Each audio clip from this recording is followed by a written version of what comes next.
बोले वृंदावन बिहारी लाल की। Hello hello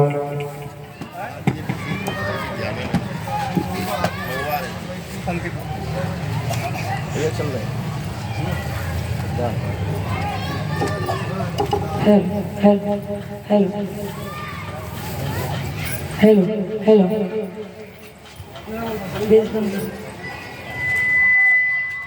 hello hello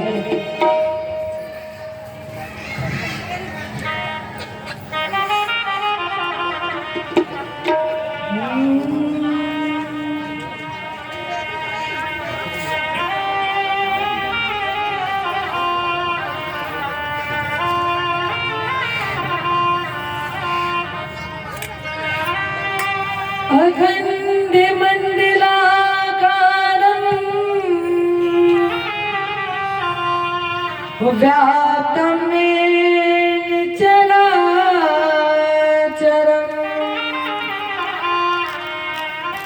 तत्पदं दर्शितं मे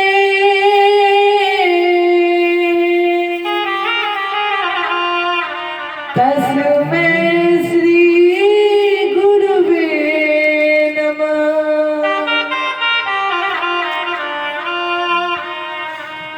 कृष्णाय वासुदेवाय हरे परमात्मने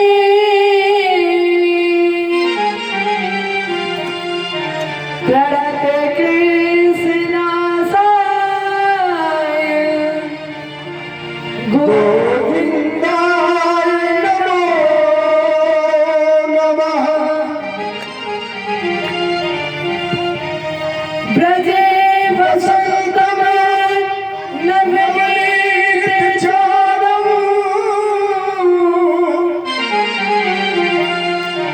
गोपाङ्गनानां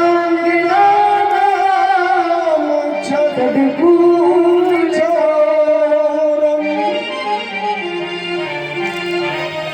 अनेक जन्मार्जित पाप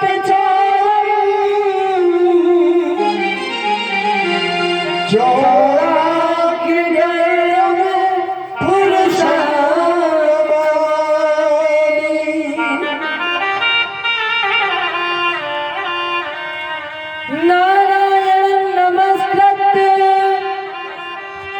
नरं चैव नरोत्तमं देवीं सरस्वतीं व्यासं ततो जयमुदीरयेत्।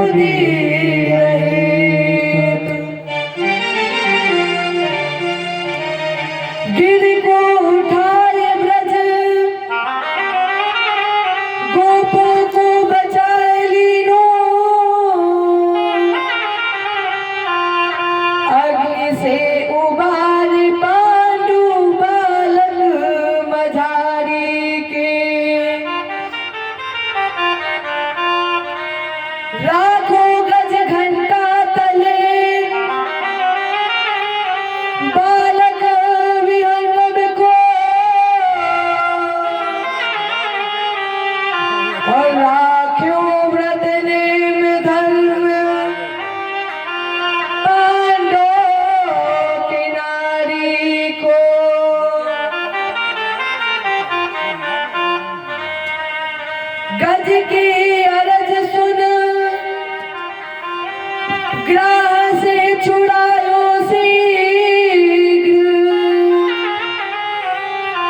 भारत मेरा क्यों प्रण, भीष्म ब्रह्मचारी को, तीन विगता हारी, संत सुखकारी है जो, मोहे तो भरोसा वाही सावले बिहारी को। हे भारत के सारथी, लाखों बार प्रणाम, आकर डोर संभालिए, मन की चुनी लगा। भगत भक्त भगवंत गुरु, चतुर नाम बपेक, और तिनके पग बंधन किए, नासक विघ्न अनेक। करहु प्रणाम करम मन बानी, और करहु कृपा सेवक सुत जाने।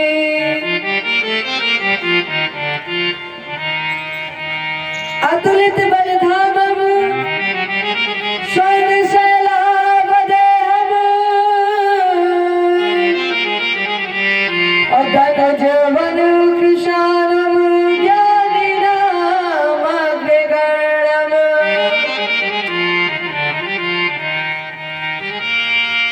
सकल गुण निधानम वालिनाम धीसम, और रघुपत प्रिय भक्तम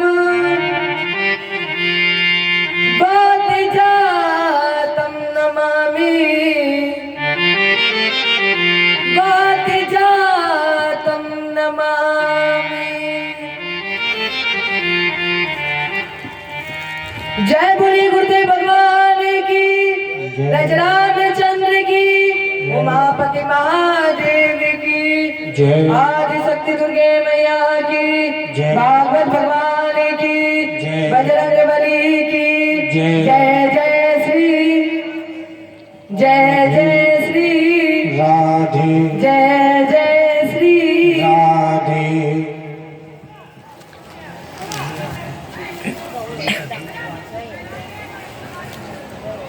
यहाँ पर उपस्थित समस्त श्रद्धालु भक्तजन एवं करुणामयी माता है, इस व्यासपीठ से मेरा नमन स्वीकार करें। अरे आज हम सभी श्रीमद् भागवत कथा के चतुर्थ दिवस में प्रवेश करने जा रहे हैं, जहां आज हम सभी बड़े ही धूमधाम से कृष्ण जन्मोत्सव का आनंद लेंगे। तो सर्वप्रथम अपने मन वाणी को पवित्र करें और अपने इष्ट, अपने गुरु गोविंद, अपने ठाकुर जी से कहें, हे बिहारी जी,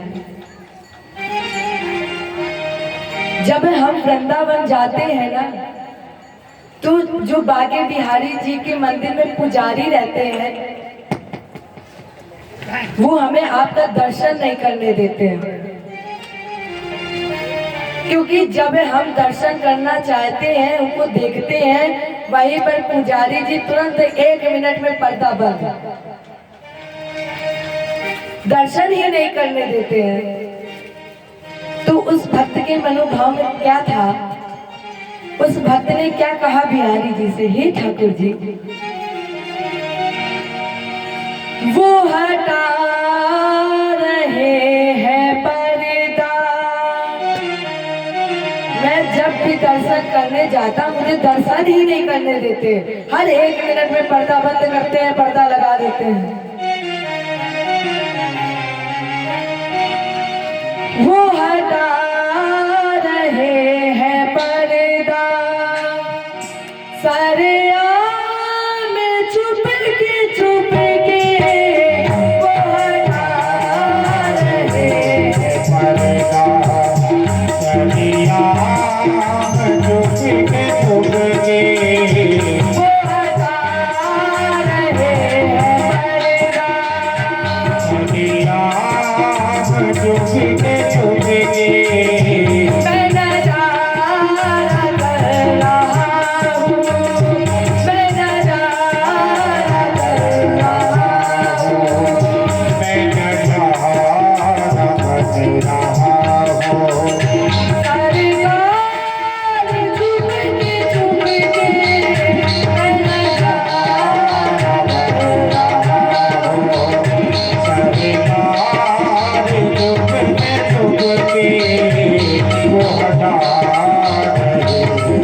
न दिखाओ चलते चलते यूं कदम कदम पे होगी कोई अकेले हो रहा है कोई कांच हो रहा है घनश्याम चुप के कोई कांच हो रहा है घनश्याम चुप के वो हटा रहे हैं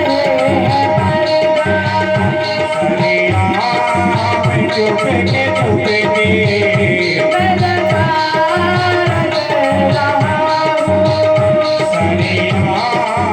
चुप के वो हटा रहे हैं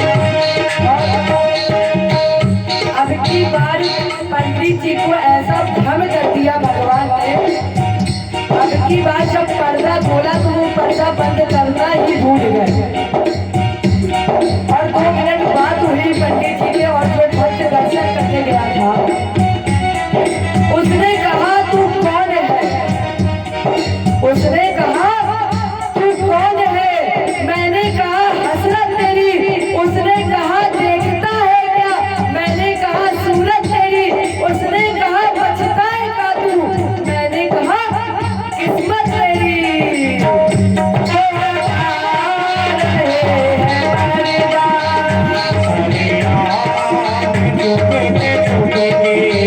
पर्दा मैं नजारा कर रहा हूँ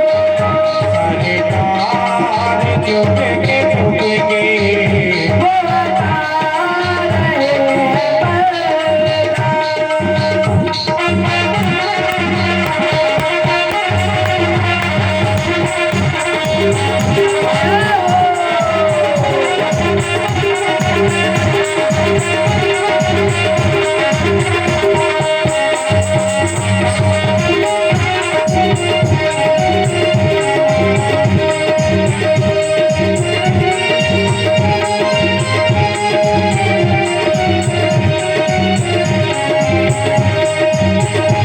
कभी किया दिखाना कभी उसी का मुस्कुराना कभी किया दिखाना कभी उसी का मुस्कुराना ये अदा ये करना जाए ये अदाएं करना चाहे ये अदा ये करना जाए तेरा काम झुक के झुकेंगे ये अदाएं करना चाहे मेरा काम झुक के झुकेंगे वो हटा रहे हैं पर्दा मेरा काम झुक के झुकेंगे वो हटा रहे हैं पर्दा मेरा काम झुक के झुकेंगे मैं नजारा कर रहा हूँ मेरा काम झुक के झुकेंगे मैं नजारा कर रहा हूँ मेरा काम झुक के झुकेंगे वो हटा रहे हैं पर्दा वो हटा मेरे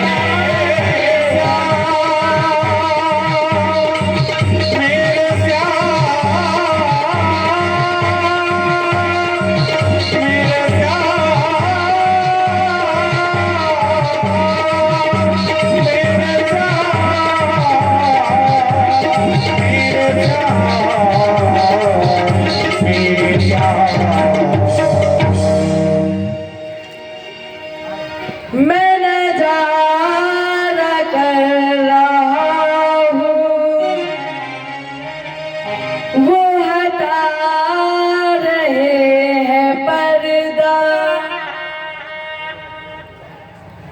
चर्चा स्वयंभू मनु मनवंतर की प्रारंभ करें। राजेंद्र, हमने तुम्हें दूसरे दिन ये संकेत दिया था कि ब्रह्मा जी के एक दिन में हमारे आपके 1000 चतुर्रूप मिलते हैं। अर्थात ब्रह्मा जी के 1000 सतयुग, 1000 त्रेता, 1000 द्वापर और 1000 कलयुग। इतनी ही लंबी ब्रह्मा जी की रात है और दोनों को मिलाकर कहते हैं कल्प। एक कल्प में 14 मनवंतर होते हैं और प्रत्येक मनवंतर में 71 सही 6/14 चतुर्रूप मिलते हैं। तामस में हरिमेघा नाम के एक संत थे। उनकी पत्नी से भगवान ने हरि रूप धारण किया और हरि रूप धारण करके गज का ग्राह से उद्धार कर दिया। राजा परीक्षित ने कहा, गुरुजी बस यहीं पर 1 मिनट रुक जाइए। आपने एक अद्भुत बात बताई है कि भगवान ने एक गज पर कृपा कर दी, एक पशु पर कृपा कर दी, क्यों और कैसे? ये वृत्तांत मुझे सुनाइए। वादिरायण एतत्ते श्रोतु हमेच्छामहे वयम् हरिरे यथा गजपतिम् अग्राहग्रस्तमे मुमुचत। ये वृत्तांत मुझे सुनाइए, मैं श्रवण करना चाहता हूँ कि भगवान ने एक पशु पर कृपा क्यों की, कैसे की। तो सुखदेव जी बोले, राजेंद्र तस्य द्रोणायाम भगवते वरुणस्य महात्मा। वहीं पर वरुण भगवान का एक आश्रम था, ऋतुभान का सरोवर था और इसी त्रिकूट पर्वत पर रहता था एक गज। बोले बल कितना था? बल था 10,000 हाथी का। इनकी 100 पत्नियां थी, प्रत्येक के 10-10 पुत्र थे और इनके अंदर भी 10,000 हाथियों का बल था। अब जिसे इतना बल मिल जाए उसे अहंकार अभिमान नहीं होगा क्या?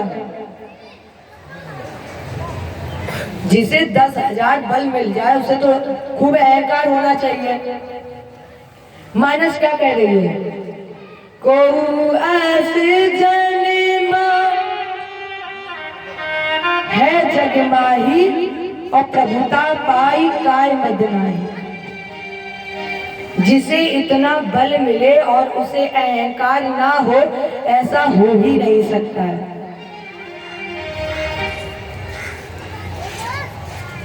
उसमें से पहला अहंकार है बाहुबल, दूसरा धन बल और तीसरा पद बल। राजेंद्र 2 बल और ऐसे हैं जहां पर अभिमान और अहंकार आता ही है।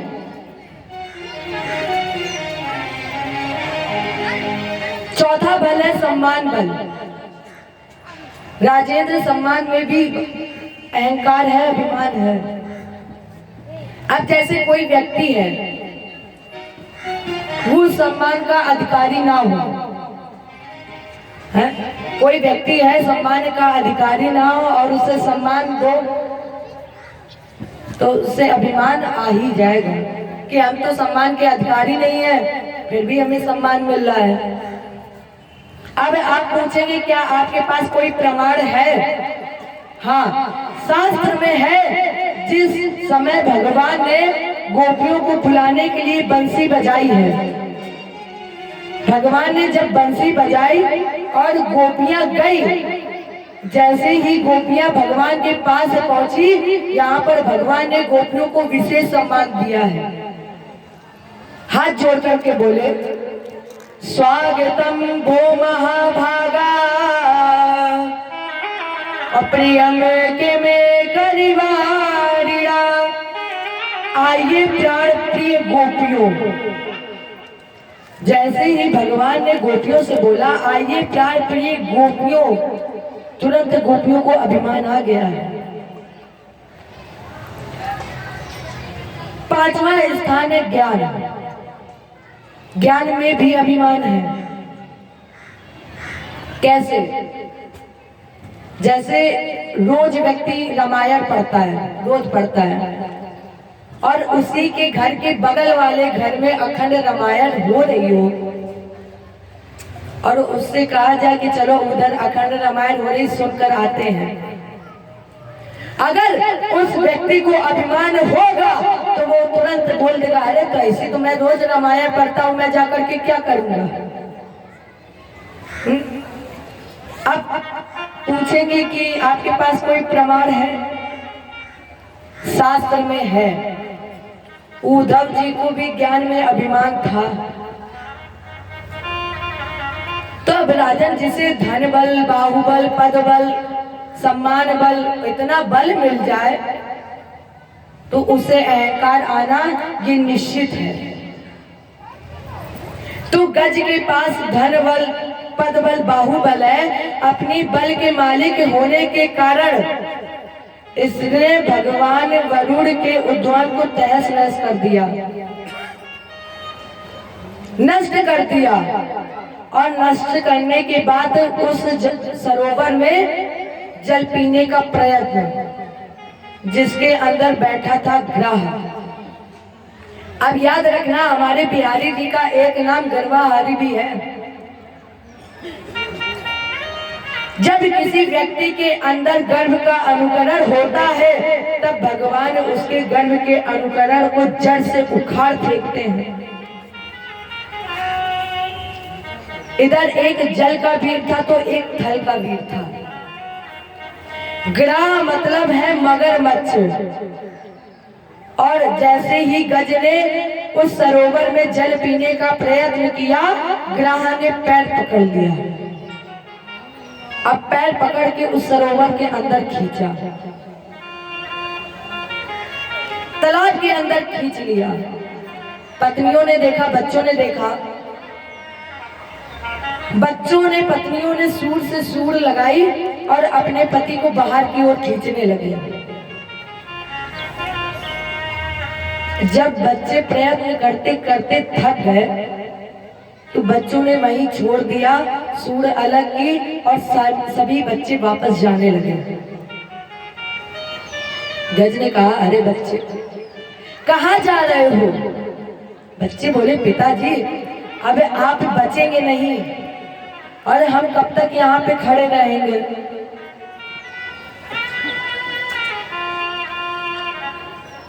तो बच्चे छोड़ करके चले गए। थोड़ी देर में इनकी पत्नियों ने भी इनका साथ छोड़ दिया। जब पत्नियां मुड़ करके चलने लगी, गज ने कहा, देवी तुम कहाँ जा रही हो छोड़ करके? अरे मैंने तुम्हारे लिए तो जाने क्या क्या किया है, और इतना ही नहीं, हम दोनों ने अग्नि को साक्षी मानकर वचन लिया था कि हम दोनों हर सुख दुख में साथ देंगे। और देवी आज तुम हमें छोड़ करके जा रही हो।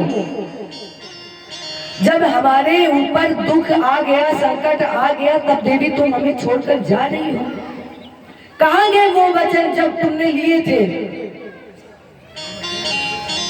पत्नियों ने भी रोकर कहा, स्वामी अब आपसे कोई सहारा नहीं है, कोई उम्मीद नहीं है, और आप जब हमें छोड़कर चले जाएंगे तो हमें अपना जीवन अपने बच्चों के साथ ही बिताना होगा। तो क्यों ना हम भी अपने बच्चों के साथ ही चले जाएं। जब बच्चे पत्नियां छोड़ करके चली गई तब गज को ज्ञान हुआ कि इस संसार में अपना कोई भी नहीं है। चारों तरफ गज को अंधेरा नजर आ रहा था और उस अंधेरे में उस गज को दिखाई दिया एक कमल का पुष्प। सूंड बढ़ाई और उस कमल के पुष्प को तोड़ा और आवाज लगाई, ठाकुर जी मुझे ज्ञात हो गया है कि इस संसार में अपना कोई नहीं है। मेरा छोटा सा संसार,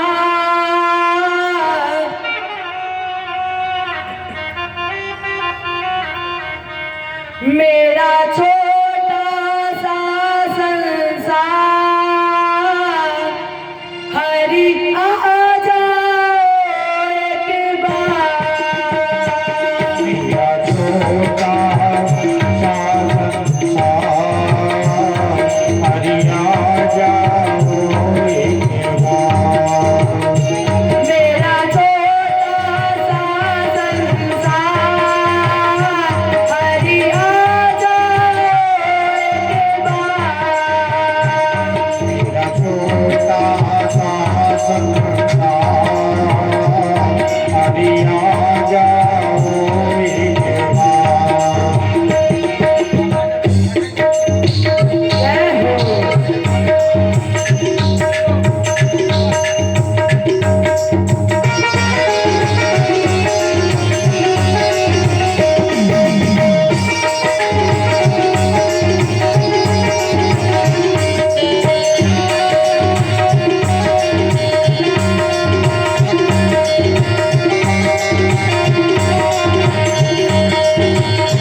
मैं अर्ज गुजारूंगा, मैं अर्ज गुजारूंगा, हरि आ जाओ एक बार।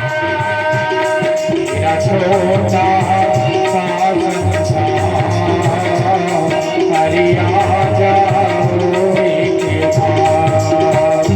तेरे दर पे पड़ी है हजार, हरि आ जाओ एक बार। मेरा छोटा सा संसार, हरि आ जाओ एक बार। जय हो।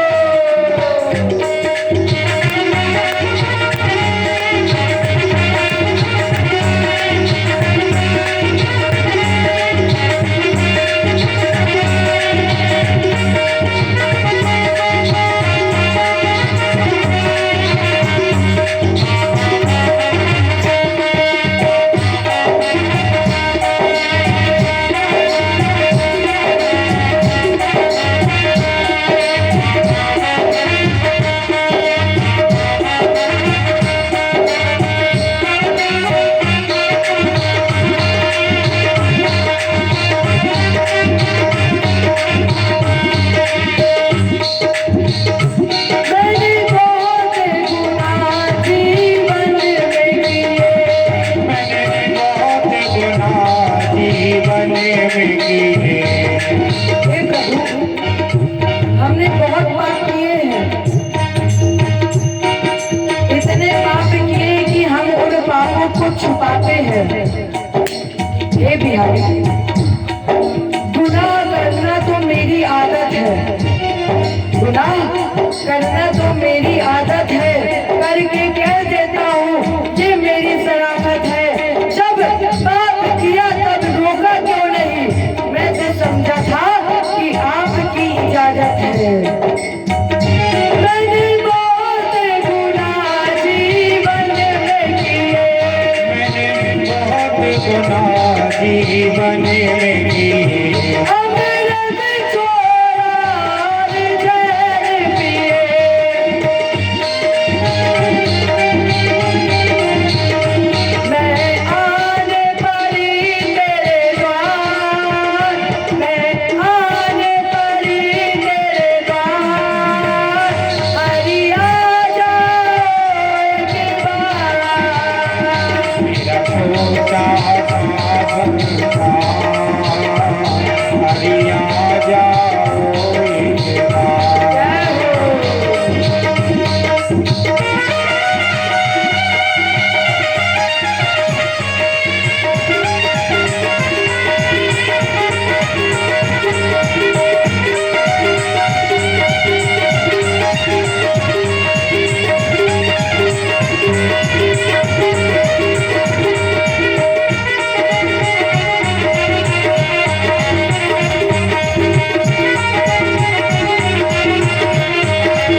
तरसाया है, लाखों को तरस दिखाया है, लाखों को तरस दिखाया है, फिर मुझको क्यों तड़पाया है, फिर मुझको क्यों तड़पाया है।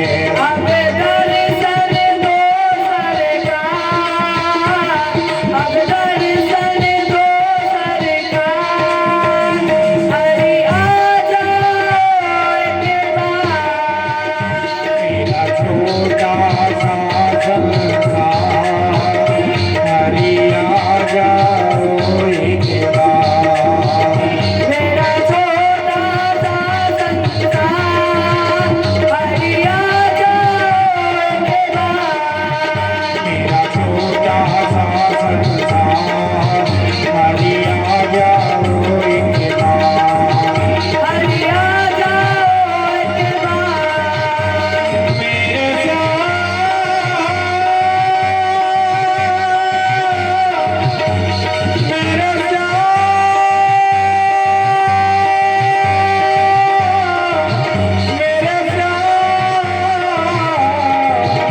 मेरे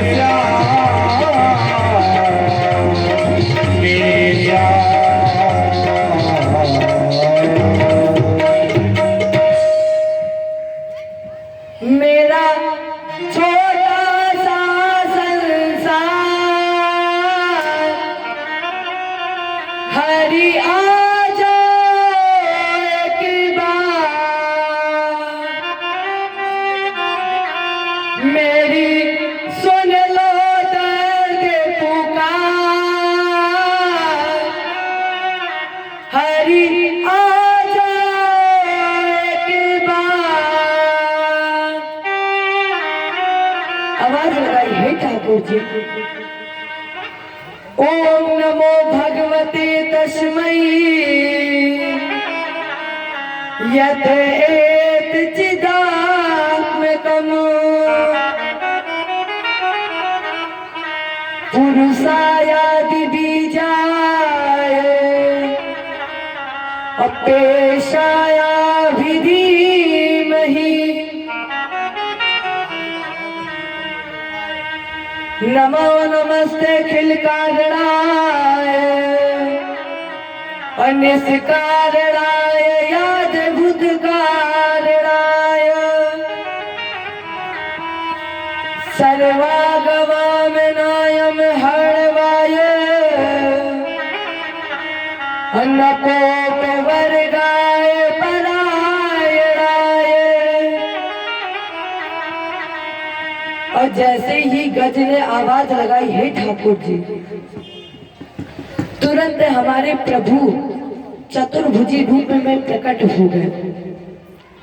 और जैसे ही हमारे बिहारी जी चतुर्भुजी रूप में प्रकट हुए, गज ने कहा, जिस ईश्वर से सारा संसार चैतन्य है, जो संपूर्ण प्राणी जगत का सृजन करते हैं, पालन करते हैं, जो वेदों के महासमुद्र है, ऐसे प्रभु हम आपको बारंबार नमन करते हैं, नमस्कार करते हैं।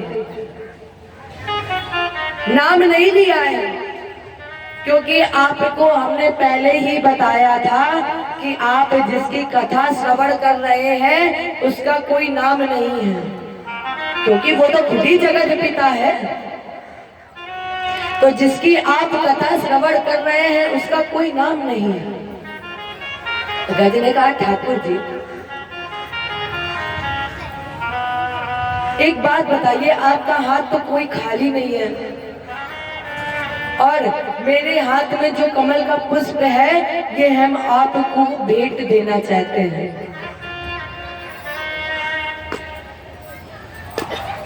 गज ने कहा, ठाकुर जी आप जो चक्र लिए ना, इस चक्र को छोड़ दो। ठाकुर जी ने पूछा, क्यों? चक्र क्यों छोड़ दे? गज ने कहा, ठाकुर जी आपके हाथ में चक्र शोभा नहीं देता है। क्यों? क्योंकि आप तो कमल की पंखुड़ी से भी ज्यादा नाजुक है और आप चक्र लिए हैं, जिसके लिए लिखा गया है नभ कंज लोचन कंज मुखगढ़ कंज पद कंजारू। कितने नाजुक है वो, कमल की पंखुड़ी से भी ज्यादा नाजुक है और आप चक्र लिए हैं। छोड़ दीजिए ये चक्र और मेरा पुष्प ग्रहण कर लीजिए। और जैसे ही हमारे प्यारे प्रभु ने चक्र छोड़ा और कमल का पुष्प लिया, चक्र के छोड़ने से ग्रह का उद्धार हो गया। अब एक प्रश्न यहाँ फिर उठता है कि बुलाया तो गज ने था और उद्धार सबसे पहले ग्रह का किया क्यों? बुलाया गज ने था और उद्धार सबसे पहले किया ग्रह का क्यों? भगवान ने कहा है हमें जो बुलाता है वो तो तरता ही है। ये निश्चित है कि हमें जो बुलाएगा वो तरेगा ही, लेकिन जो भक्त के पैर पकड़ लेता है, जो बुलाने वाले भक्त के पैर पकड़ लेता है, उसे हम सबसे पहले ताड़ते हैं। इसलिए भगवान ने सबसे पहले ग्रह को ताड़ा था, क्योंकि ग्रह ने तो गज का पैर पकड़ा था। गज है क्या? गज है जीव और ग्रह है हमारी आपकी मृत्यु। और ये जो आपने गजेंद्र मोक्ष की कथा सुनी, ये हमें वास्तविकता का ज्ञान कराती है। गजेंद्रम मोक्षणम पुण्यम और रैगतमे तुरंतरम श्रुणु। ये गजेंद्र मोक्ष की कथा सुनी। ये जो गजता हाथी, ये पूर्व जन्म में इंद्रधुम्न नाम का राजा था और ये भगवान विष्णु का भक्त था। अगस्त्य जी के शिष्य थे। एक बार आसन लगाए हुए मंदराचल पर्वत पर तपस्या कर रहे थे, पूजन भजन कर रहे थे। अब वहीं इनके गुरु जी आ गए तो इन्हें पता ही नहीं चला, क्योंकि ये तो भगवान में ही लीन थे। तो जब इन्हें पता नहीं चला तो इन्होंने गुरु जी को प्रणाम नहीं किया। जब गुरु जी को प्रणाम नहीं किया तो अगस्त्य जी ने इन्हें श्राप दे दिया। अरे पगले, हाथी की तरह तुम मस्त मतवाला बैठा है ना, तो हम तुम्हें श्राप देते हैं कि तुम हाथी हो जाओ। और जैसे ही अगस्त्य जी की आवाज कान में पड़ी, उसके नेत्र खुले और प्रणाम किया। गुरु जी, आप कब आ गए हमें पता ही नहीं चला, और हम तो भगवान विष्णु की भक्ति में लीन थे। आपने जो विधि, आपने जो मंत्र और आपने जो विधान बताया था, उस विधि का हम पालन कर रहे थे। उस विधि को हम तन्मयता से निभा रहे थे। तो अब बताइए गुरु जी, उसमें मेरा दोष क्या है? मैं तो निर्दोष हूं ना। अगस्त्य जी ने कहा कि अब श्राप दे दिया है तो अब मिथ्या तो नहीं हो सकती वाणी।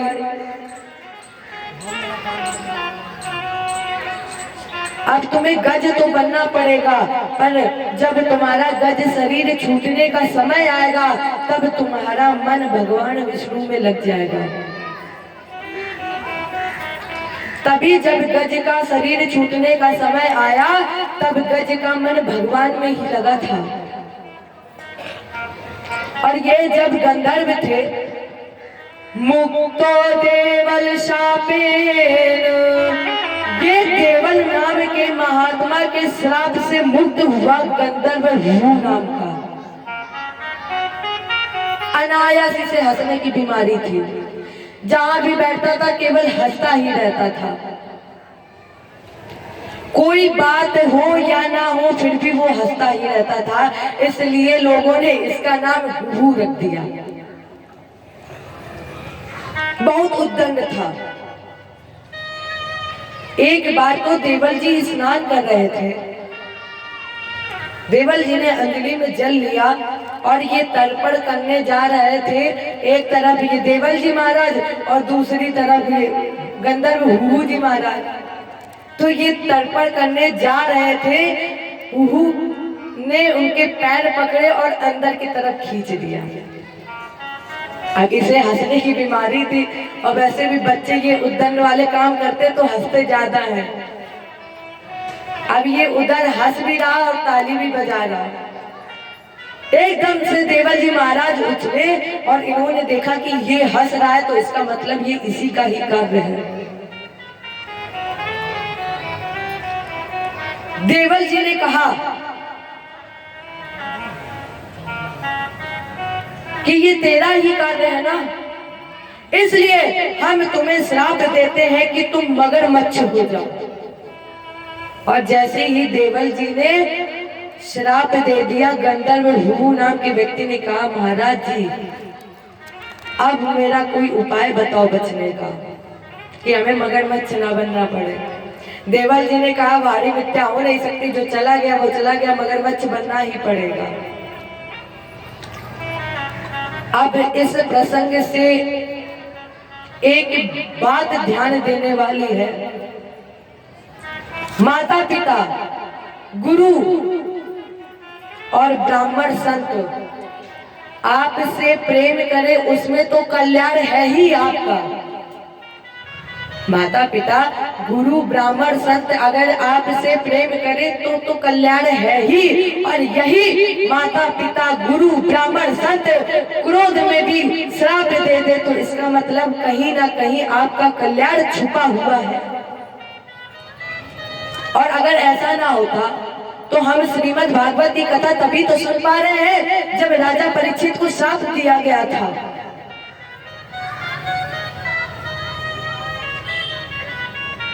और अगर श्राप ना दिया होता तो क्या हम आप ऐसे बैठे होते? अगर इंद्रत धुंध हाथी ना बनता और गंधर्व हुग्रा ना बनता और अगर इनका युद्ध ना होता तो क्या इनको गोविंद का दर्शन होता? गोविंद के हाथ से इनको तारा गया होता।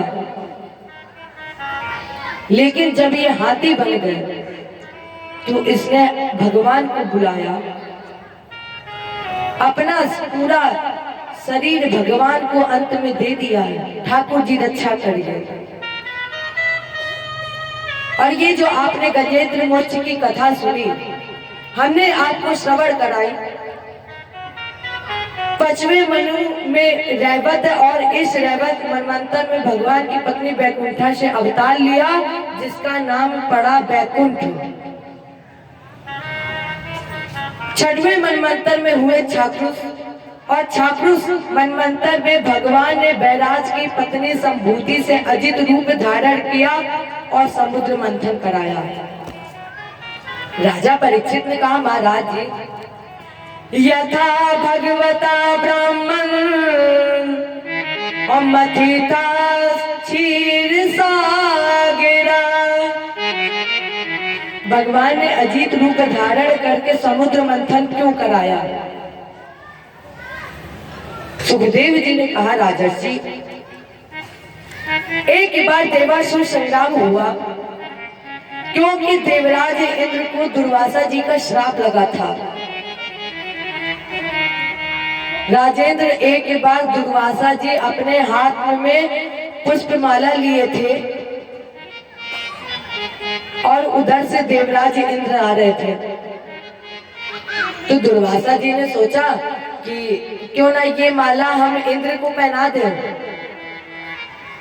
और जैसे ही दुर्वासा जी ने वो माला इंद्र को पहनाई, इंद्र ने उस माला को उतारकर हाथी के गले में डाल दिया। हाथी ने क्या किया? हाथी ने उस माला को उतारा और जमीन पर रख दिया और उसी के ऊपर पैर रख दिया। दुर्वासा जी ने कहा अरे हमने तुम्हें कितने प्रेम से माल्यार्पण किया था और तुमने देखते ही देखते मेरे उस प्रेम का, मेरे सम्मान का अनादर कर दिया है। इसलिए हम तुम्हें श्राप देते हैं कि तुम श्रीहीन हो जाओ। और दुर्वासा जी के इसी श्राप बस देवासुर संग्राम हुआ, इंद्र की पराजय हुई। और जब इंद्र हार गया तब इन्होंने ठाकुर जी को याद किया और प्रार्थना की अभूत्रियम सत्य मुनि मत माध्यम गोहाशयम निष्कलम कुदत्रयम मनोद्रायणम वचसानुरूतम मम महे देव वरम वरणम। वेदों में श्रेष्ठ संत स्वरूप सर्वात्मा कार्य हरिश्चंद्र आपकी शरण में है, इसलिए प्रभु जी मेरी रक्षा करो। भगवान से प्रार्थना की।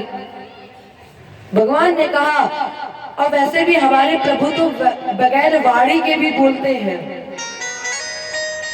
इसलिए आकाशवाणी हुई, हे ब्रह्मा, हे देवता, हे शंकर, जो मैं कह रहा हूं उसको ध्यान से सुनो। पहले तो आपस में मित्रता कर लो, और जब आपस में मित्रता कर लोगे तो फिर क्या ईर्ष्या रहेगी? इसके बाद दैत्यराज बलि से मित्रता कर लो, और अगर कल्याण चाहते हो तो फिर क्या करो? मंथन। अगर कल्याण चाहते हो तो फिर करो मंथन, और मंथन करने के लिए तुम्हें क्या करना पड़ेगा? मंदराचल पर्वत की मथानी। मंथानम मंडलम कृत्वा और नेत्र में कृत्वा वासुकी। उस मथानी को घुमाने के लिए रस्सी बनाई बांसुरी की। परिणाम स्वरूप देवता और दैत्यों ने मंदराचल पर्वत को उखाड़ लिया और लेकर चल पड़े। जब ये लेकर चले, मंदराचल पर्वत को सहन नहीं कर पाए तो वो मंदराचल पर्वत जमीन पर गिर गया। चूड़िया नास महता भारे कनिका चला। जब वो मंदराचल पर्वत जमीन पर गिर गया तो चूर चूर हो गया। चूड़िया नास महता भारे कनिका चला। मंदराचल पर्वत सोने का बना हुआ था, जैसे देवता दैत्य नहीं संभाल पाए, ये गिरा तो चूड़िया नास महता भारे गड़िका चला, बिल्कुल चूड़ की तरह। लेकिन हमारे ठाकुर जी ने क्या किया? जैसे कोई बच्चा होता है गेंद उठा लेता है, उसी तरह हमारे बिहारी जी ने उस मंदराचल पर्वत को गेंद की तरह उठा लिया और गरुड़ की पीठ पर रखकर मंदराचल पर्वत को समुद्र में डालकर स्थापित कर दिया। अब देवता और दैत्य पहुंचे वासुकीनाथ के पास। कहा महाराज जी रस्सी बनवाइए। लेकिन वासुकी जी ने कहा कि ये बताइए कि जब तक हम मथानी रूपी मंदराचल पर्वत को लेकर जाएंगे तो एक तरफ होंगे दैत्य और दूसरी तरफ होंगे देवता, बीच में फंसे हम तो हमें तो रगड़ रगड़ के तो मारी डालेंगे। रस्सी नहीं बनवाएंगे। हाँ, एक काम कर सकते हैं, हम तुम्हें अमृत देंगे। अगर तुम मेरा ये कार्य कर दोगे तो हम तुम्हें अमृत देंगे। क्योंकि ये जानते थे स्वार्थ लाग करे सब प्रीति। स्वार्थ लाग करे सब प्रीति। स्वार्थ लाग करे सब प्रीति। स्वार्थ लाग करे सब प्रीति। सोरे नर मुनि सबके रीति। सोरे नर मुनि सबके रीति। स्वार्थ लाग करे सब प्रीति। स्वार्थ लाग करे सब प्रीति। स्वार्थ लाग करे सब प्रीति। प्रीति सुर नर मुनि सबके यह रीति। केवल मनुष्य स्वार्थी नहीं है, मनुष्य तो बाद की श्रेणी है।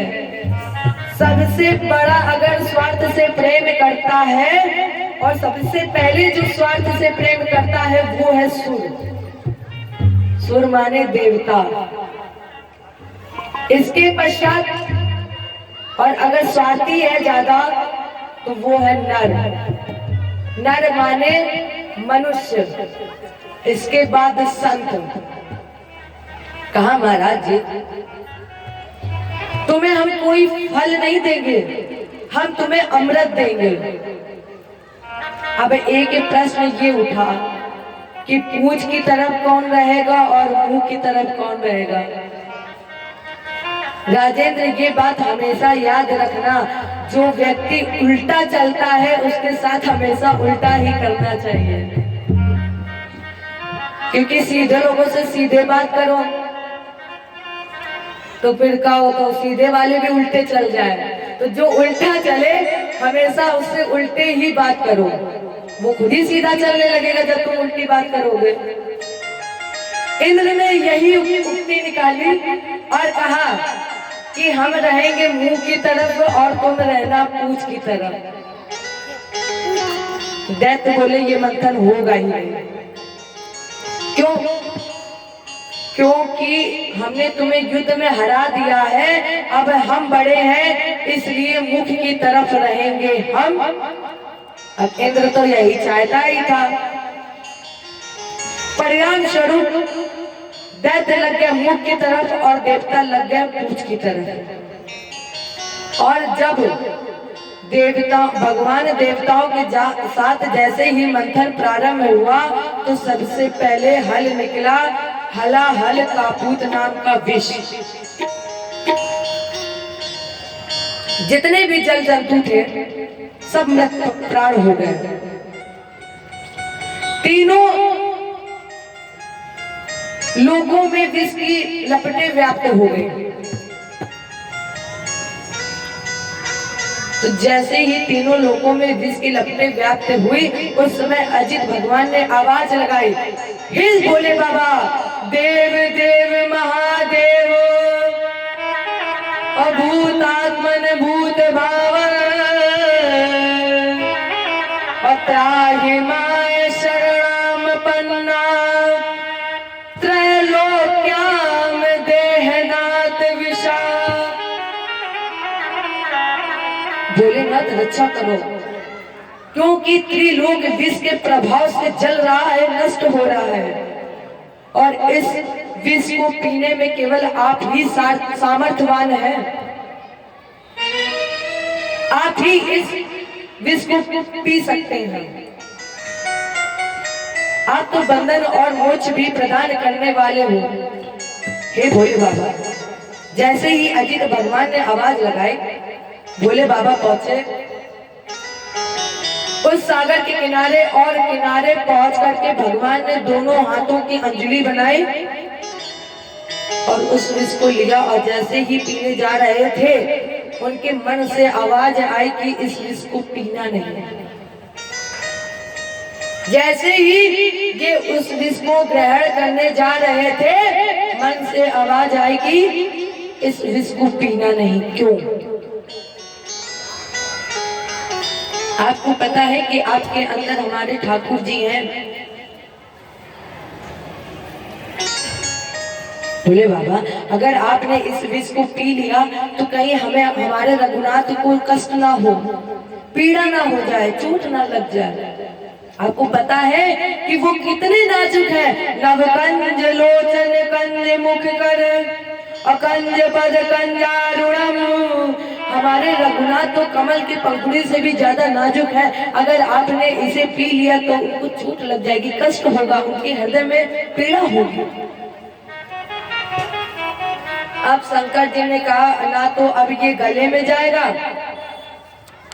अब ना ये अंदर जाएगा और ना ये ऊपर जाएगा।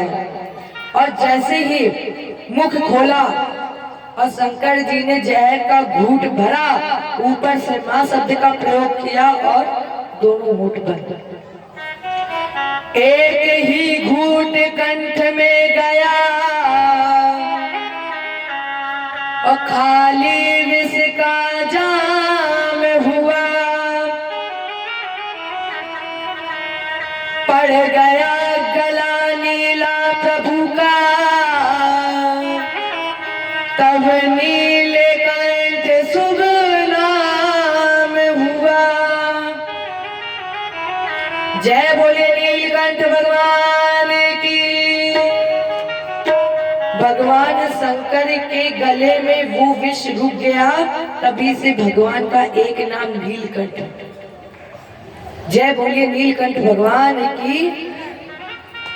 पुनः समुद्र मंथन प्रारंभ हुआ और अब की बार जब समुद्र मंथन प्रारंभ हुआ तो कामधेनु गाय निकली जो देवराज इंद्र को दी, देवताओं और महात्माओं को दी गई। फिर समुद्र मंथन हुआ तो अब की बार निकली लक्ष्मी जी, और जैसे ही लक्ष्मी जी का प्राकट हुआ, इंद्र बोले विवाह हम करेंगे, बलि बोला विवाह हम करेंगे। यहाँ तक की स्थिति इतनी आ गई कि युद्ध की तैयारियां शुरू। कोई रुकने को तैयार ही नहीं था। रथ तैयार किया, युद्ध की स्थिति आ गई। भगवान बोले देखो लड़ो नहीं, फिर क्या करें? ऐसा करो, एक काम करो, ये पुष्प माला लक्ष्मी जी को दे दो और उन्हें जिनके गले में डालनी होगी वो डाल देंगे। कहाँ तुम आपस में सब लोग लड़ रहे हैं?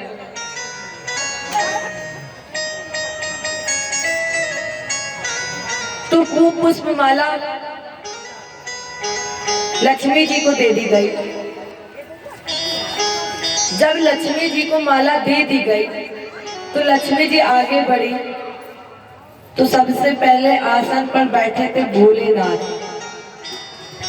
लक्ष्मी जी ने कहा वाह कितने सुंदर है आप, और ये श्वेत स्वरूप में जो नीला निशान पड़ा है ये आपकी सुंदरता में 4 चांद लगा रहे हैं। इतना ही नहीं, आपके सर पे जो चंद्रमा है ना, अब जैसे ही इतनी तारीफ की भोलेनाथ की, भोलेनाथ ने कहा आहा अब लक्ष्मी जी हमारी हो गई, अब विवाह हमारा लक्ष्मी जी से होगा।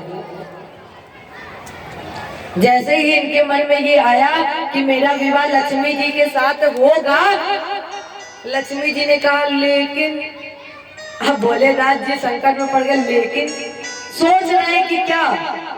लक्ष्मी जी ने कहा देखो तुम रहते हो हिमाचल में और हम कहाँ, इसलिए हमारा तुम्हारा विवाह नहीं होगा। आगे बढ़े, दूसरे आसन पर बैठे थे ब्रह्मा जी। ब्रह्मा जी के पास पहुंचे, ब्रह्मा जी से बोली लक्ष्मी जी कि तुम्हें गुस्सा बहुत आता है, तुम्हें गुस्सा बहुत जल्दी आता है, इसलिए हमारा तुम्हारा विवाह नहीं होगा। आगे बढ़ी, बैठा था इंद्र। लक्ष्मी जी ने कहा कि हमारा तुम्हारा विवाह तो हो ही नहीं सकता है। इंद्र से कहा कि हमारा और तुम्हारा विवाह हो ही नहीं सकता है। इंद्र ने पूछा क्यों, क्या कमी है हमें? इतनी पटरानियां हैं हमारी, क्यों नहीं विवाह हो सकता है? लक्ष्मी जी ने कहा देखो हमें वो पति चाहिए जिसकी केवल एक पत्नी हो और वो मैं हूँ। हमें हजारों नहीं चाहिए, केवल एक पति हो और जिसकी पत्नी केवल मैं हूँ। इतना कहा, आगे बढ़ी, बलि के पास पहुंचे। बलि से कहा बलि वास्तव में तुम सुंदर भी हो, बलि भी हो, योग्य भी हो, दानी, धर्मात्मा, उदार भी हो, इसलिए हमारी तुम्हारी जोड़ी बन सकती है। अब जिसकी इतनी तारीफ कर दी जाए तो उसे भी तो यही लगेगा कि अब लक्ष्मी जी हमारी है, हमारा विवाह लक्ष्मी जी के साथ हो जाएगा। जैसे ही बलि के अंदर ये विचार आया, लक्ष्मी जी ने कहा केवल तुम्हारे अंदर एक कमी है, वो कमी ना होती तो लक्ष्मी तुम्हारी होती। क्या कमी है मेरे अंदर? लक्ष्मी जी ने कहा कि तुम्हारा खानदान नहीं अच्छा है, तुम दैत्य कुल में पैदा हुए हो। इसी तरह वार्ता करते करते कहाँ पहुंची? हमारे नारायण जी के पास भगवान बैठे थे। अब इन्होंने सोचा कि लक्ष्मी जी ने जिससे जिससे कहा कि तुम बहुत सुंदर हो, विवाह होगा, तो लक्ष्मी जी ने कुछ ना कुछ कमी निकाल दी है। और कहीं अगर मेरे अंदर कमी निकाल दी फिर, तो भगवान ने लक्ष्मी की तरफ ना देखकर कुर्सी उठाई और दूसरी तरफ मुंह कर लिया। लक्ष्मी जी फिर गई भगवान के सामने, फिर भगवान ने उनकी तरफ, लक्ष्मी जी की तरफ पीठ कर ली और दूसरी तरफ मुंह कर लिया। लक्ष्मी जी ने कहा कि हाँ, आप मेरे पति बनने के योग्य हैं। भगवान ने कहा रुको रुको, एक तरफा फैसला मत कर लेना। क्यों? लक्ष्मी जी ने पूछा क्यों? भगवान ने कहा कि तुम मेरे पत्नी मैं तुम्हारे पति बनने के योग्य हूँ नहीं हूँ ये तो मुझे नहीं पता, लेकिन तुम मेरे पत्नी बनने के योग्य नहीं हो। क्यों? अब लक्ष्मी जी किसको मिले फिर कह दे कि ना मिले, ऐसा तो हो ही नहीं सकता है। सभी चाहते हैं कि लक्ष्मी जी हमें मिले।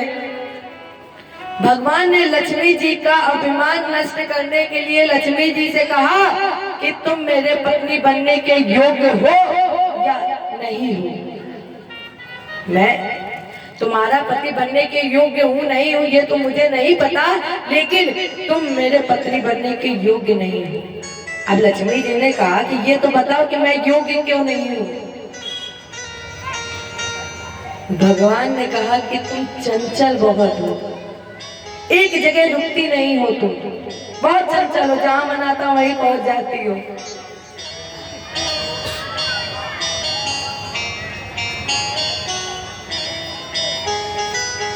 तो लक्ष्मी जी ने कहा कि प्रभु आज से हम एक प्रतिज्ञा लेते हैं कि जहां जहां नारायण होगा वहां वहां लक्ष्मी भी होगी, और जहां नारायण नहीं होंगे वहां लक्ष्मी भी नहीं होगी।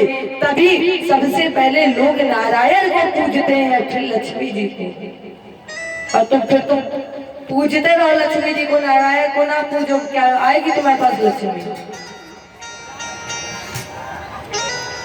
तो अगर लक्ष्मी जी को पाना है तो सबसे पहले हमारे प्यारे प्रभु को पूजो, तभी वो लक्ष्मी जी आएंगी। वरना लक्ष्मी जी आएंगी चली जाएंगी, कब पता भी नहीं चलेगा। एक दिन तो लक्ष्मी जी और हमारे प्रभु नारायण जी सुबह उठे, 4 बजे थे। लक्ष्मी जी ने कहा कि आज मेरा मन कर रहा है कि एक गाना गा दे। भगवान ने कहा गाना गा दे, अभी ये तो सुबह सुबह है, भजन का समय है, और तुम कह रहे हो गाना गा दे। लक्ष्मी जी ने कहा मेरा मन है, गाना गाने का एक मन है। तो लक्ष्मी जी ने कहा सुनिए, दुनिया है मेरे पीछे लेकिन मैं तेरे पीछे। लोग लक्ष्मी के पीछे भागते कि मिल जाए बस, चाहे जितनी मिले, और आएगी भी तो कब खर्च हो जाएगी पता नहीं चलेगा। लक्ष्मी जी ने कहा कि हम गाना गाना चाहते हैं। भगवान ने कहा अगर तुम जिद कर रही हो तो ठीक है गाओ। लक्ष्मी जी ने कहा सुनिए, दुनिया है मेरे पीछे लेकिन मैं तेरे पीछे। भगवान ने कहा कैसे? अब उस समय उधर से एक अर्थी निकल रही थी, 4 कंधे पर थे और पीछे से सब लोग कहते जा रहे थे राम राम सत्य है। तो लक्ष्मी जी ने कहा कि अभी हम आपको दिखा रहे कैसे। लक्ष्मी जी ने ऊपर से सिक्कों की बरसात, और जितने बच्चे थे सब दौड़ के भागे लक्ष्मी जी को इकट्ठा करने के लिए। तो भगवान ने कहा कि ये जो 4 कंधे पर लिए हैं ये क्यों नहीं आ रहे? लक्ष्मी जी ने कहा अभी ये भी आएंगे दौड़कर। रुको।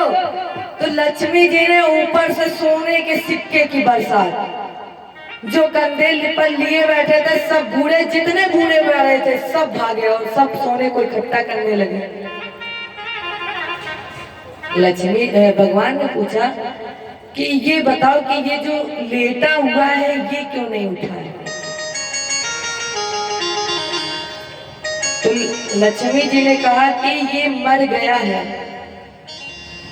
इसलिए नहीं ये उठा रहा है, क्योंकि ये मर गया है। भगवान ने कहा ये मरना क्या होता है?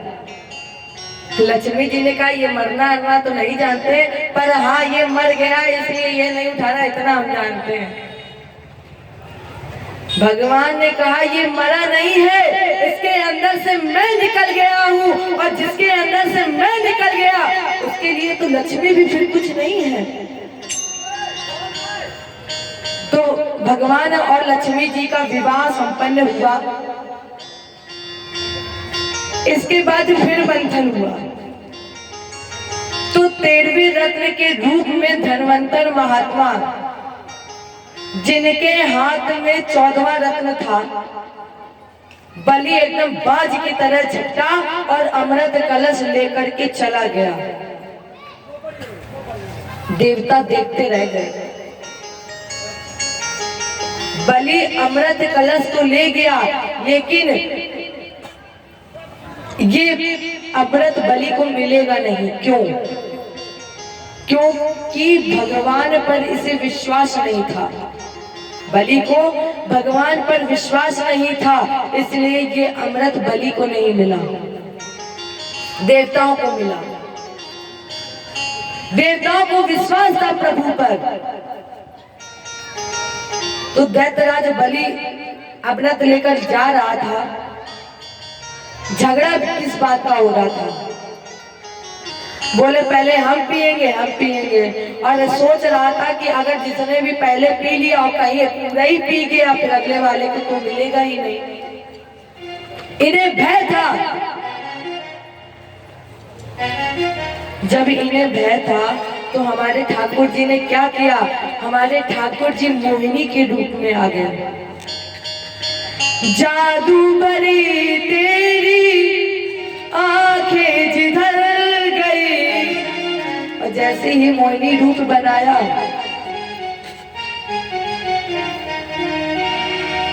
जादूगरी तेरी आंखें जिधर गई, जादूगरी तेरी आंखें जिधर गई, जादूगरी तेरी आंखें जिधर गई, जादूगरी तेरी आंखें जिधर गई।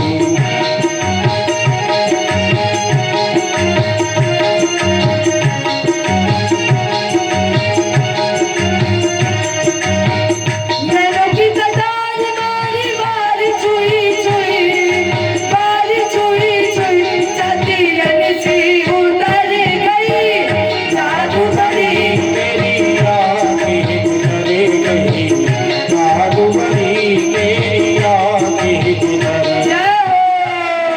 कटारी मारी, नैनों की कटारी मारी, बारी छुई छुई, सभी भक्त दोनों हाथ नैनों की ऊपर। कटारी मारी, अरे भगवान नैनों की को कटारी मारी, बारी छुई जब बलि इंद्र तेरी जैसे लोगों में फंस गए, गई, तो हम हाथ जादूगरी तेरी आंखें जिधर गई, जादूगरी तेरी आंखें जिधर गई।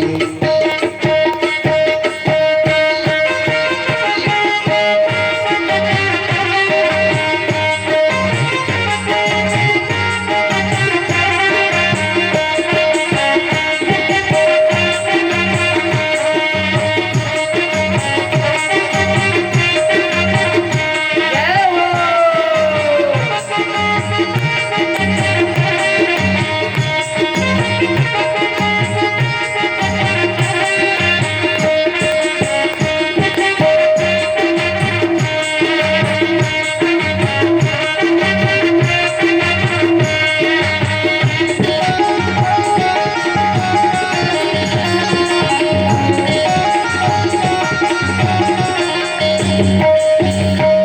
प्रेम की लड़ी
पालो के धरती नहीं तारे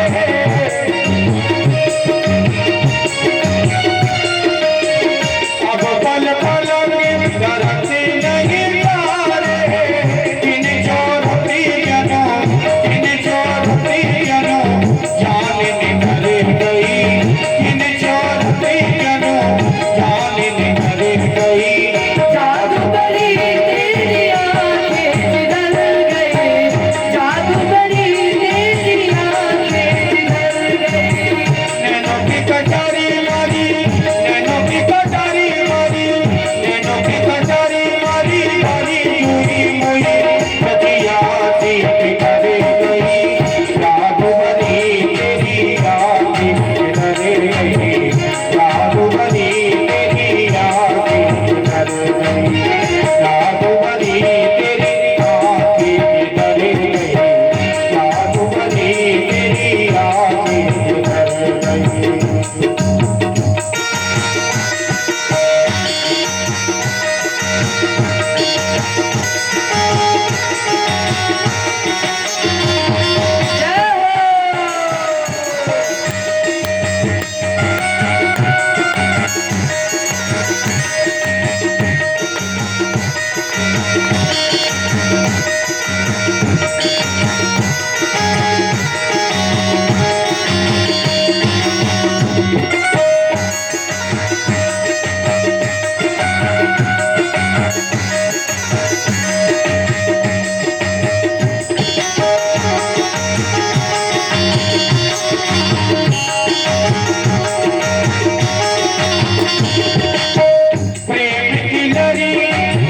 प्रेम की लड़ी हरी जगे पालो प्रेम की लड़ी हरी जगे पालो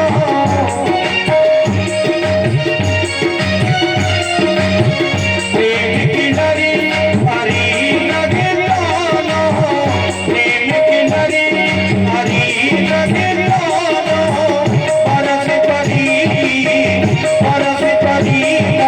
विदेशी बिखर गई परस परीनो विदेशी बिखर गई जादूगरी तेरी आंखें जादूगरी तेरी आंखें बिखर गई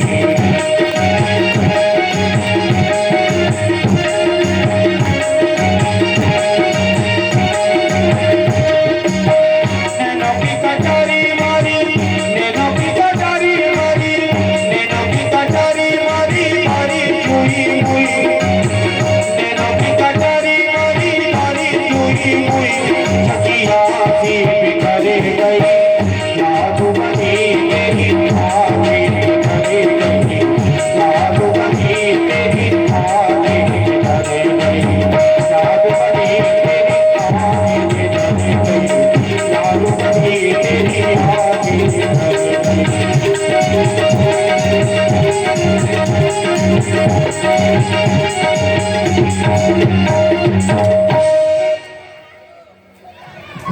बोलिए वृंदावन बिहारी लाल की। थक गए बहुत, थक गए। अभी तो लग रहा शायद 1 घंटा भी नहीं हुआ, इतनी जल्दी थक गए। बोले वृंदावन बिहारी लाल की, कृष्ण कन्हैया लाल की।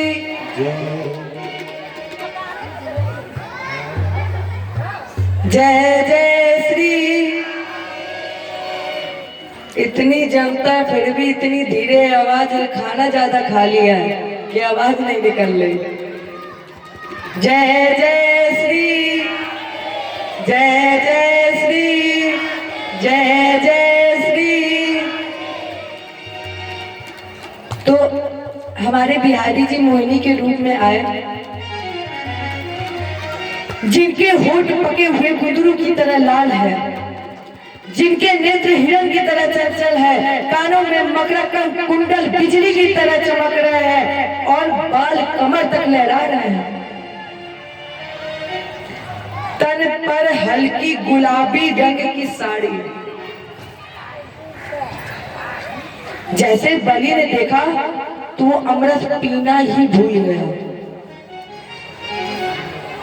अब भगवान जब अपने रूप में होते हैं तब तो अच्छे अच्छे लगते हैं, और अब जब भगवान मोहिनी रूप में आए और ऊपर से तन पर हल्के गुलाबी रंग की साड़ी, जब बलि जैसा, बलि को होश नहीं रहा, तो फिर अगर हम लोगों के सामने ऐसे ही बनकर आ जाए, कितनी कृपा होगी उनकी। बलि ने पूछा, देवी कौन हो तुम? अहो रूप महो धामम, अहो अशानवम वया। देवी कौन हो तुम, अपना परिचय दो, और परिचय देने के बाद मेरी पत्नी बनो, और जो मेरे हाथ में अमृत कलश देख रही हो, उस कलश को देवी ग्रहण करो और हम सबको अमृत दो। भगवान मुस्कुराए और बोले, बलि तुम हमसे कह रहे हो?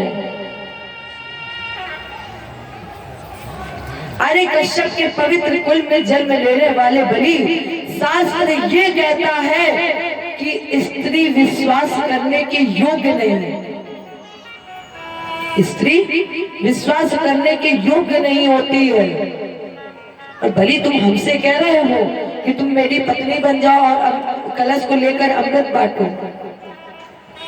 बलि ने कहा, देवी देखो, पहले तो स्त्री अपनी बुराइयां करती नहीं है, किसी से अपनी तारीफ ही करती है, और देवी अगर तुमने अपनी बुराई की है तो इसका मतलब है कि तुम विश्वास के योग्य हो,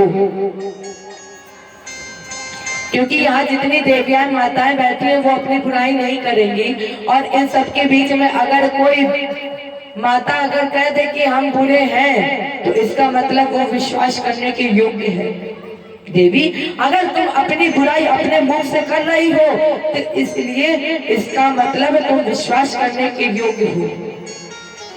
परिणाम स्वरूप बलि ने अमृत दे दिया मोहिनी भगवान के हाथ में।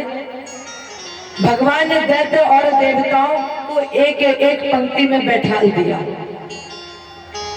एक हाथ में भगवान के अमृत कलश और दूसरे हाथ में मदिरा शराब। मदिरा वाला हाथ कर दिया दैत्यों की तरफ और अमृत वाला हाथ कर दिया देवताओं की तरफ। आगे वालों को मदिरा देते जा रहे और पीछे वालों को अमृत, और नृत्य करते जा रहे थे। उसी में बैठा था प्रहलाद की बुआ का पुत्र राहु। राहु ने सोचा कि देखो जब कोई नृत्य करता है तो उसका हाथ इधर उधर होता ही है। अमृत जब कोई नृत्य करता है तो उसका हाथ इधर उधर होता है, और ये पता नहीं कैसे नृत्य कर रहा है कि इसका हाथ एक ही जगह है और नृत्य कर रहा है। इसका मतलब कुछ ना कुछ घोटाला है इसमें। तो ये एकदम से उठा और देवताओं की पंक्तियों में जाकर सूर्य और चंद्रमा के बीच में बैठ गया। अब जब सूर्य और चंद्रमा के बीच में बैठ गया तो भगवान तो अमृत दे ही रहे थे, तो उसने धोखे से ही सही अमृत को पी लिया। जैसे ही अमृत को पिया, सूर्य और चंद्रमा ने इशारा किया, प्रभु अनर्थ हो गया है, आपने असुर को अमृत दे दिया है। असुर ने अमृत पी लिया। चक्रेर छुरधारेर, ये पीता, इसके पहले भगवान ने चक्र के द्वारा इसका सर काट दिया। क्योंकि ये अमृत थोड़ा पी चुका था तो ये दो भागों में विभक्त हो गया। ब्रह्मा जी ने इसे देव योनि में सम्मिलित कर लिया और 9 ग्रहों में इसका पूजन होने लगा, और तभी से इसका नाम पड़ गया राहु और केतु। यहाँ पर फिर देवासुर संग्राम हुआ, दैत्यराज इसमें मारा गया, और जब दैत्यराज मारा गया तो शुक्राचार्य जी मृत संजीविनी विद्या के प्रभाव से बलि को फिर जीवित कर दिया। समुद्र मंथन से 14 रत्न निकले हैं, श्रीरंबा मरिवारुणी अमीय संख्य गजराज और कल्पद्रुम शशुधेनु धनु और धनवंतरी विश्वबाज। ये 14 रत्न निकले। अमृत दिया गया देवताओं को। अंतर क्या हुआ? अमृत देवताओं को दिया गया और भोले बाबा ने विष पिया। जिसने अमृत पिया वो देव कहलाए और जिसने जहर पिया वो देवों के देव महादेव कहलाए। माने जिसने अमृत पिया है वो देव और जिसने विष पिया वो देवों के देव महादेव। जय बोले शंकर भगवान की।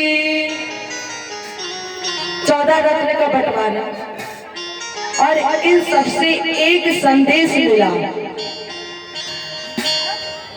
मान सहित विष खाए के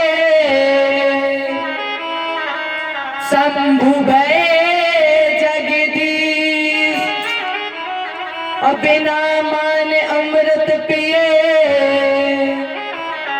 राहु कटायो शीश। प्रेम वारुणी छान के वरुण भय जगदीश और प्रेम ही देव का पिस पान कर पूजे जात गिरीश। जिस दैत्यराज बलि के कारण समुद्र मंथन हुआ, इसी बलि के यहाँ भगवान 3 पैर पृथ्वी दान में मांगने गए हैं। जिस बलि के कारण समुद्र मंथन हुआ, आज भगवान उसी के यहाँ 3 पैर पृथ्वी दान मांगने गए। राजा परीक्षित ने कहा, गुरु जी अब तो आप बड़ी विचित्र कथा सुना रहे हैं, बड़ी विचित्र बात बता रहे हैं। पहले आपने बताया कि हमारे भगवान ने एक गज पर कृपा की, एक गज का उद्धार किया। इसके बाद समुद्र मंथन हुआ और आज उसी समुद्र मंथन के नायक को आपने भिखारी बना दिया। हम ये जानते हैं महाराज जी, बले पद त्रयम भूमे। महाराज जी हमें ये बताइए कि वही त्रिलोकपति दैत्यराज बलि के यहाँ 3 पैर पृथ्वी दान मांगने क्यों गए? क्यों गए हैं? सुखदेव जी ने कहा, राजेंद्र जिस समय बलि शुक्राचार्य जी की मृत्यु संजीवनी से विद्या से जीवित हुआ और विश्वजीत नाम का यज्ञ कराया, तो गुरु जी ने उसे आशीर्वाद दे दिया त्रैलोक विजेता भव। अब तो एक गुरु का आशीर्वाद और दूसरा यज्ञ का प्रभाव, और जिसे गुरु का आशीर्वाद मिल जाए उसे ठाकुर ना मिले ये तो हो ही नहीं सकता। और फिर एक तरफ गुरु का आशीर्वाद और दूसरी तरफ यज्ञ। इंद्र फिर बलि बना और जैसे बलि इंद्र बन गया तो मैया अदिति बड़ी दुखी थी, दुखी बैठी थी। उसी समय इनके पति कश्यप जी आ गए। कश्यप जी ने पूछा, देवी इतने दुखी क्यों बैठी हो, तुम्हारे दुख का कारण क्या है? अदिति ने कहा, स्वामी आपसे कुछ छुपा नहीं है, आप सब कुछ जानते हैं। और अगर आप जानने के बाद फिर भी मेरे मुख से सुनना चाहते हैं तो आपको पता है कि मेरे पुत्र का इंद्र का यश स्थान ऐश्वर्य सब कुछ असुरों ने छीन लिया है। तथापि देहि कल्याणम धिया कल्याणम कृतम। कोई ऐसा उपाय बताइए जिससे मेरा और मेरे बच्चों का कल्याण हो जाए। महाराज जी कोई ऐसा उपाय बताइए जिससे मेरा कल्याण हो और मेरे बच्चों का कल्याण हो जाए। महाराज जी ने कहा कि अगर तुम कल्याण चाहती हो तो एक व्रत हम तुम्हें बता रहे हैं, तुम उस व्रत को करो, तुम्हारा कल्याण हो जाएगा। जिस व्रत का नाम है पयोव्रत। तुम इसी व्रत को करो और देवी, ये व्रत फाल्गुन शुक्ल पक्ष द्वादशी से प्रारंभ किया जाता है और जो महिलाएं कुल कल्याण करने के लिए व्रत करना चाहती हैं तो देवी इस व्रत को जरूर करें। इस व्रत के प्रारंभ में फाल्गुन का महीना शुक्ल पक्ष द्वादशी भगवान विष्णु चतुर्भुजी प्रतिमा, ध्यान से सुनिएगा, इनकी स्थापना करें और स्थापना करके केवल 12 दिन तक दूध से व्रत करें और भगवान के सामने बैठकर एक माला प्रतिदिन ओम नमो भगवते वासुदेवाय। और जो भक्त चाहते हैं कि जितने संकट दूर हो जाएं, धीरे धीरे नहीं कि नीचे नीचे अंदर अंदर ताली बजा रहे थे तो पता भी नहीं चल रहा कि कौन ताली बजा रहा है, कौन सुन रहा है, कौन क्या कर रहा है। ये मंत्र तो ऐसा है जिसे गाना ही चाहिए। तो दोनों हाथ उठा के भगवान को बुलाओ, खुश करो, मौका है। अभी बच्चे केवल 4 दिन है, 3 दिन निकल गए, तो 4 दिन में खुश करना है तो कर लो, फिर पता नहीं कब हो। दोनों हाथ ऊपर और मंत्र का सभी उच्चारण करते हुए तालियों की सेवा के साथ ओम नमो भगवते वासुदेवाय। ओम भगवते वासुदेवाय। ओम नमो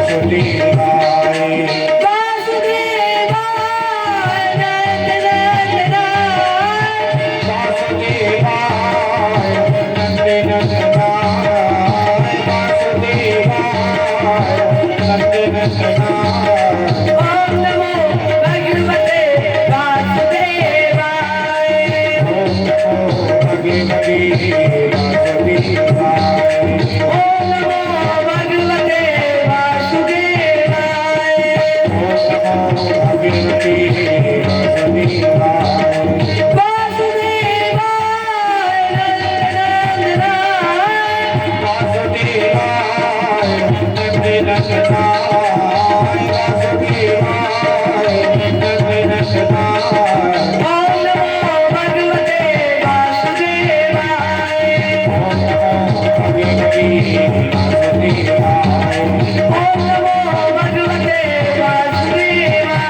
ओम नमो भगवते वासुदेवाय। इस मंत्र का जाप करें। ओम नमो भगवते वासुदेवाय।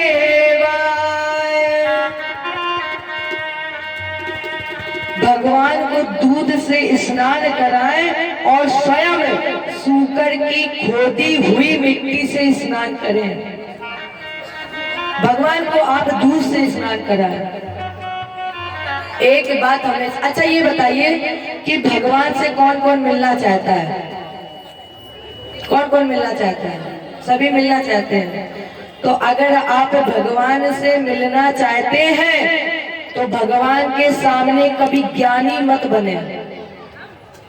भगवान को अगर प्राप्त करना है तो भगवान के सामने शून्य बने, जैसे कुछ जानते ही नहीं है। मैया अदिति भगवान के सामने इतनी छोटी बनी है कि आज भगवान बच्चे बनकर आए हैं। कितनी छोटी बनी कि खुद भगवान को दूध से स्नान कराती थी और स्वयं सूकर की खोदी हुई मिट्टी से स्नान करती थी।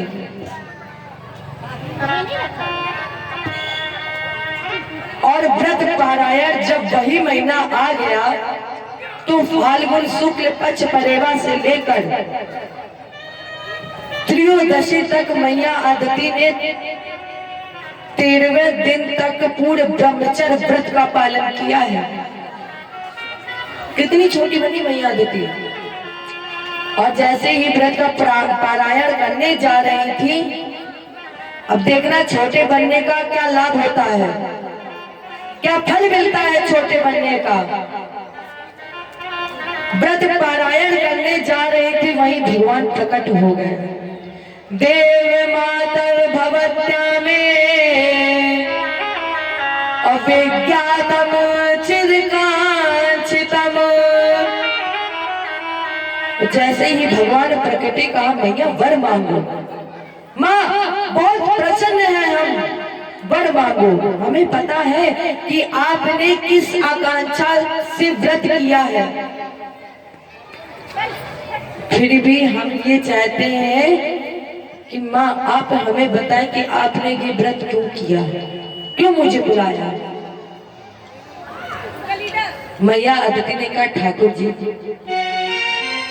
पुत्र। भगवान ने कहा तथास्तु। अदिति बोली कि ये तो मेरे पति ने भी बोल दिया था कि भगवान आएंगे तुम्हें पुत्र मिलेगा, लेकिन वो पुत्र हो कैसा। भगवान ने कहा बताइए कैसा हो पुत्र।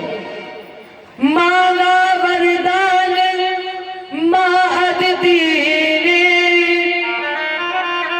सुंदर बालक तेरे जैसा, हो रूप स्वरूप सुगर श्यामल, और छवि दर्शन हो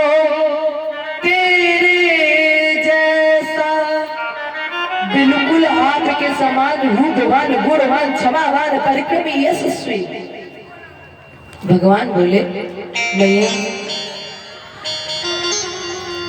आप सरिस कहा। मैया अब मैं अपने समान कहाँ से दूर हूँ, मेरे समान तो कोई है नहीं।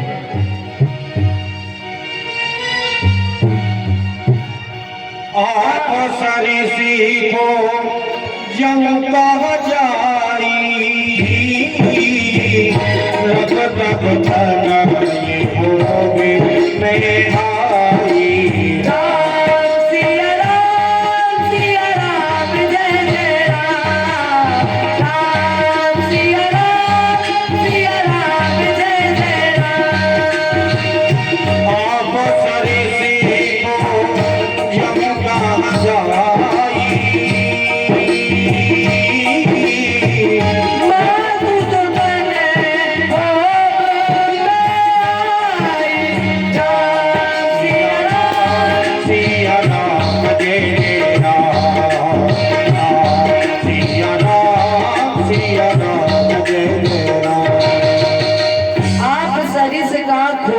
जाई,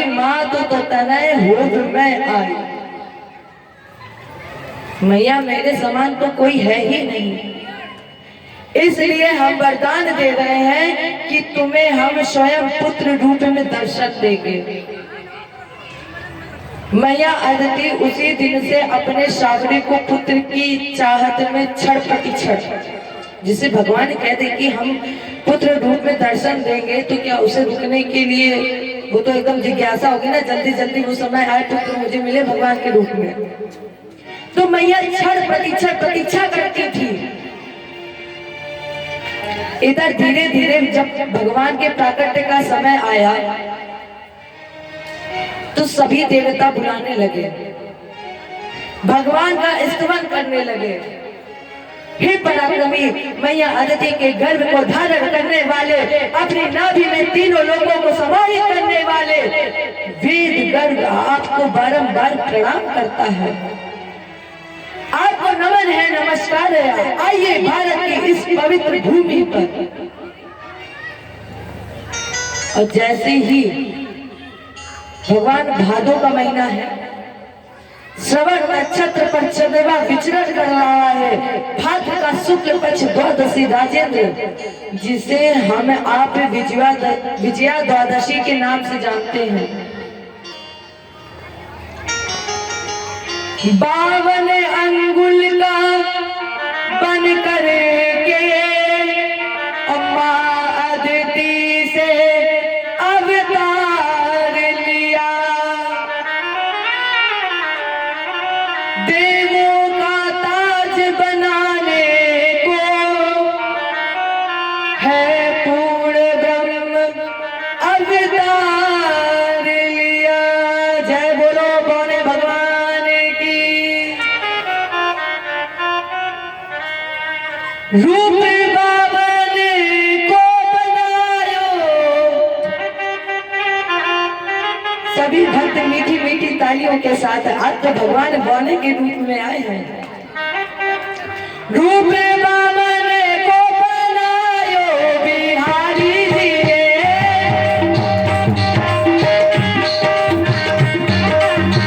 रूप बावन को बनायो बिहारी जी ने।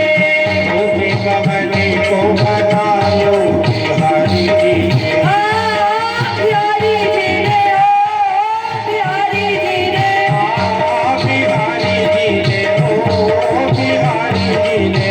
रूप बावन को बनायो बिहारी जी ने। कमने को बनायो बिहारी जी ने। अब जिन महिलाओं को खुशी है, हम परेशान मत हो, नृत्य करने को नहीं कहेंगे। केवल एक ही बात कहेंगे, आप लोग अगर उस बात को मेरी मान लेंगे तो हम ये समझ लेंगे कि आप हमें प्रेम करते हैं, हमसे प्रेम करते हैं। नृत्य नहीं कह रहे, परेशान मत हो। भगवान के बोलने बनने की खुशी है तो सभी भक्त अपनी जगह पर खड़े हो जाओ, नृत्य मत करो। अगर आप सभी भक्त अपनी जगह पर खड़े हो गए तो हम ये समझेंगे कि आप सभी भक्त हमसे प्रेम करते हैं। खड़े हो जाइए सभी भक्त और दोनों हाथ ऊपर। रूप बावन को बनायो बिहारी जी ने। कमने को बनायो बिहारी जी ने। कमने को बनायो बिहारी जी ने।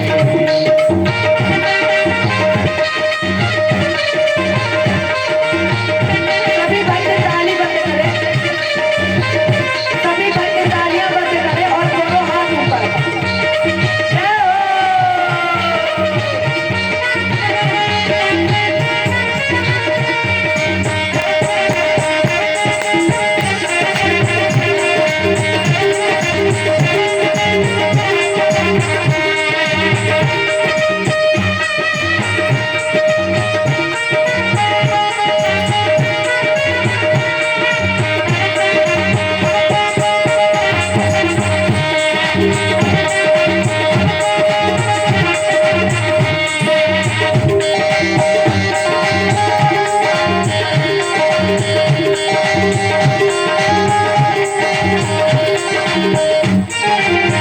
घर में गंदी कमंडल सोहे।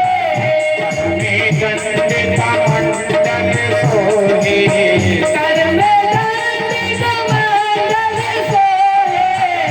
गंडे का मंडल सोहे। सर पे क्या रखा है? सर पे छत जलायो बिहारी जी ने।